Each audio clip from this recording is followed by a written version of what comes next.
All right, today's lesson is about simplifying fractions. So you're going to keep the fraction the same value. It's going to be equivalent, but you're going to write it in the simplest form possible. So in order to do that, the lesson suggests finding the greatest common factor. Factors are the little numbers it takes to make up a number. So what we do is make factor rainbow. So for our numerator is 16. So for the number 16, we think of all the ways we can make 16. Well, I've kind of done a little prep work here. 1 times 16 equals 16. That's the first branch of our rainbow. Then 2 times 8 equals 16. Second branch of our rainbow. And then 4 times 4 equals 16. So we have an extra little branch there. There's a 3 here. 3 times nothing equals 16. We're missing 5, 6, and 7. Nothing times 5 or 6 or 7 will equal 16. So those are all our factors. Same thing for 24, the denominator. Now you do the denominator. 24 has lots of factors. I'll probably run out of colors. 1 times 24 equals 24. And then 2 times 12 equals 24. And then 3 times 8 equals 24. And finally, 4 times 6 equals 24. The only thing we have missing in the middle here is 5, and 5 won't make 24 anyway. So now we've got our factor rainbows. Those are all the factors that make up those numbers. Now, if we look at those, we're looking for the greatest one that they have in common. So the greatest one that those two numbers have in common is 8. It's the biggest of all the factors they have. The biggest one they share is 8. They share 4 and 2 and 1, but the biggest one's 8.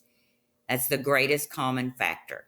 So now, if you go back to your fraction, 8's the greatest common factor. So remember to make equivalent fractions. If I multiply or divide the numerator and the denominator by the same number, it will still be equivalent. So I can divide this fraction by 8/8 because I'm dividing the numerator and the denominator by the same thing. 16 divided by 8 will give me 2. 24 divided by 8 will give me 3. So my simplified fraction that would have the same value as 16/24 is 2/3. Now, it takes a little time to do the factor rainbows. If you're a mathematician and you know your facts really well, maybe you don't need to do that. You can divide these digits, the numerator and the denominator, by whatever you want to. You just have to remember in the end that it has to be the simplest form.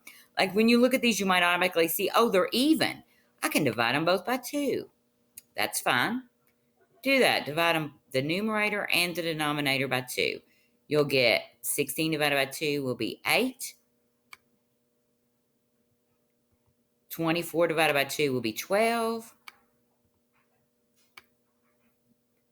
But that's not the simplest form. Another step to go. They're still even. I can still divide them by 2. They share a common factor, so you can still do more to simplify them. So if I divide them by 2's, again, the numerator and the denominator, I'm going to get 4. 8 divided by 2 is 4. And 12 divided by 2 is 6. Oh, I'm still not done. That's still not the simplest form. I can still divide the numerator and the denominator by 2. So I'm going to do that again.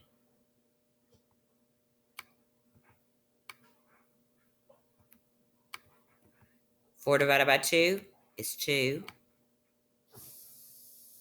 6 divided by 2 is 3. So I get my simplified fraction of 2/3. Can I divide 2 and 3 by something? Well, the only thing I can divide 2 by is 2. The only thing I can divide 3 by is 3 to get an even answer. So no, I'm done now. I've got the simplest form, 2/3. And that matched what I did with my factor rainbows. So in simplest form, you want it down to the lowest form that you can't divide the